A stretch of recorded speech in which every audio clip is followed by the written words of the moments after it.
Assalamualaikum warahmatullahi wabarakatuh. Salam sejahtera untuk anak bapak semuanya. Apa kabar anak-anak bapak semuanya? Semoga kita selalu dalam lindungan Tuhan Yang Maha Esa.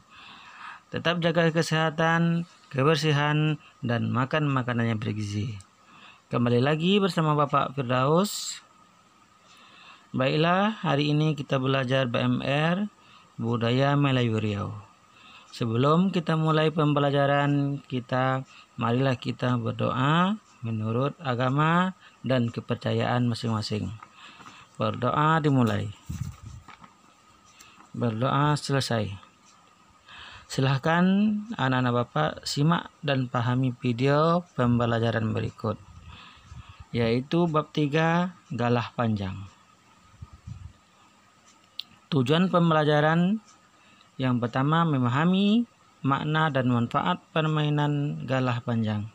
Yang kedua, memainkan galah panjang. Tahukah kamu apa yang dimaksud galah dan galah panjang? Galah adalah tongkat terbuat dari buluh yang digunakan untuk menjuluk buah-buahan. Bisa jadi buah rambutan, macang, kuini, ataupun kelapa. Galah panjang adalah permainan rakyat yang masih dimainkan hingga sekarang. Dikarenakan tangan pemain harus melintang panjang dan lurus seperti galah penjuluk buah. Ini adalah gambar permainan galah panjang. Namun lain tepat, lain pula namanya. Ada yang menyebut halang rintang sebab permainan ini memberikan rintangan dan halangan. Serta ada pula yang menyebut cakbur karena permainan ini diawali dengan kata cak dan diakhiri dengan kata bur apabila berhasil melewati rintangan. Permainan galah panjang cenderung ada risiko jatuh dan cedera. Makanya gelanggang bermain dianjurkan di atas rumput atau tanah kosong yang tidak berbatu.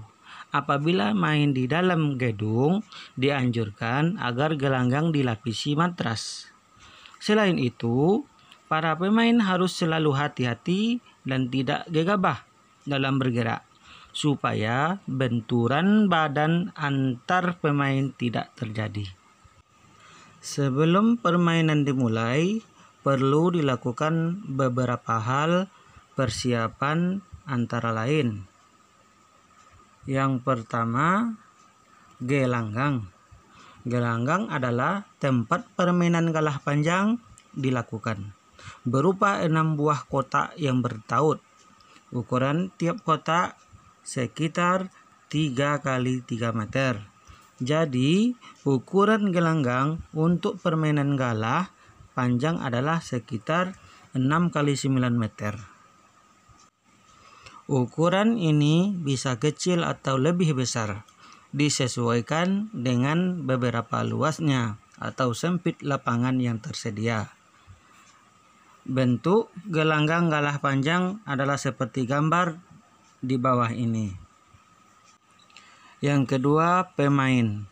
Pemain galah panjang berjumlah 8 orang, dibagi 2 menjadi 4 orang, penjaga dan 4 orang penyerbu. Cara menentukan pemain adalah yang pertama, masing-masing pemain memilih anggota kelompoknya hingga lengkap 4 orang. Yang kedua, tiap kelompok menunjuk tekong atau ketua. Yang ketiga, kedua tekong melakukan shoot. Siapa yang kalah, shoot menjadi penjaga, dan yang menang, shoot jadi penyerbu. Setiap pemain tidak boleh keluar atau masuk dari garis samping. Apabila keluar, maka kelompok itu dinyatakan kalah. Penjaga harus selalu di garis gelanggang sedangkan penyerbu harus menghindar dari tangan penjaga. Aturan untuk penjaga.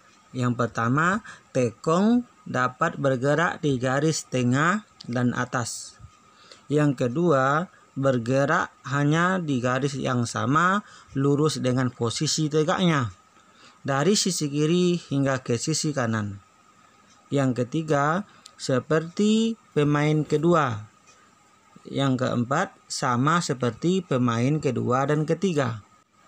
Maaf ya anak-anak Bapak, ini untuk aturan untuk penyerbu. Jangan sampai tersentuh oleh tangan penjaga. Apabila penyerbu terkena sentuhan tangan penjaga, maka posisi akan terganti. Penyerbu jadi penjaga dan penjaga menjadi penyerbu. Begitulah seterusnya hingga permainan sudah selesai. Selanjutnya, cara bermain galah panjang. Bagaimana cara main galah panjang? Yang pertama, shoot tekong. Kedua tekong melakukan shoot untuk menentukan mana yang jadi penjaga atau penyerbu.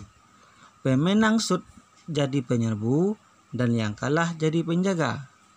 Yang kedua, bersiap. Penjaga bersiap di garis masing-masing, sedangkan penyerbu bersiap untuk di luar garis depan untuk memasuki kotak-kotak gelanggang atau arena.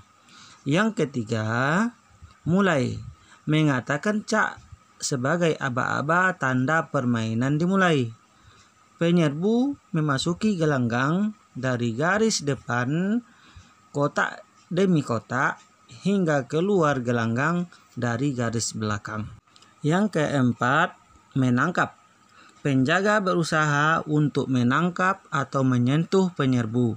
Misalnya, penjaga menangkap selendang penyerbu, walaupun yang ditangkap atau disentuh hanya pakaian, itu sudah dianggap sah. Yang kelima, menghindar. Penyerbu sedapat mungkin harus pandai menghindar dari tangkapan atau sentuhan penjaga. Apabila tertangkap atau tersentuh, maka penyerbu akan berganti jadi penjaga dan penjaga jadi penyerbu. Yang keenam, kembali ke depan. Penyerbu yang berhasil menembus sampai ke depan, sampai garis belakang tanpa tertangkap atau tersentuh, harus bergerak lagi ke depan. Yang ketujuh, menang dan bur. Jika penyerbu berhasil menembus dari garis belakang hingga ke garis depan tanpa kena tangkap atau sentuh, mengatakan bur sebagai aba-aba tanda menang di babak itu. Permainan pun diulang lagi dari semula. Yang terakhir, pemenang. Pemenang galah panjang dilihat dari jumlah babak yang dimenangkan. Berikut video permainan galah panjang.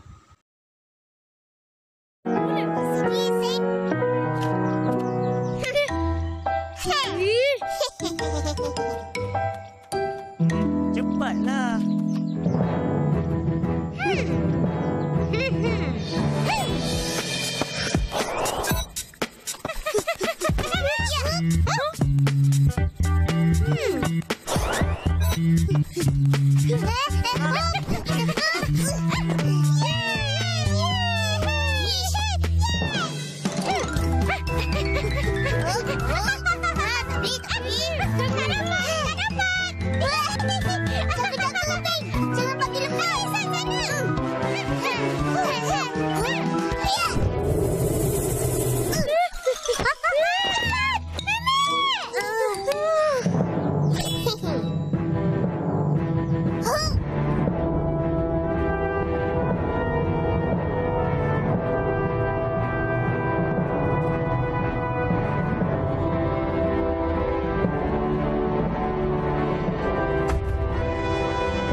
Galah panjang bertujuan untuk melatih kekompakan, persatuan dan kebersamaan dalam keluarga, kelompok, serta masyarakat. Permainan ini memberi pelajaran bahwa apabila ada satu anggota yang gagal, maka semua anggota kelompok akan turut gagal juga. Berikut ada 5 soal latihan yang akan anak-anak Bapak isi. Yang pertama, permainan rakyat yang tangan permainan harus melintang, panjang dan lurus seperti galah disebut titik-titik. Yang kedua, jumlah pemain galah panjang adalah titik-titik. 3. Pemenang shoot dalam permainan galah panjang akan menjadi titik-titik. Yang keempat, permainan galah panjang bertujuan untuk titik-titik. Yang kelima, tekong disebut juga dengan titik-titik. Untuk info pengumpulan tugas akan Bapak infokan di grup. Waktu mengisi latihan ini Bapak minta dipoto dan dikirim ke WA Bapak. Terima kasih, sampai jumpa. Assalamualaikum warahmatullahi wabarakatuh.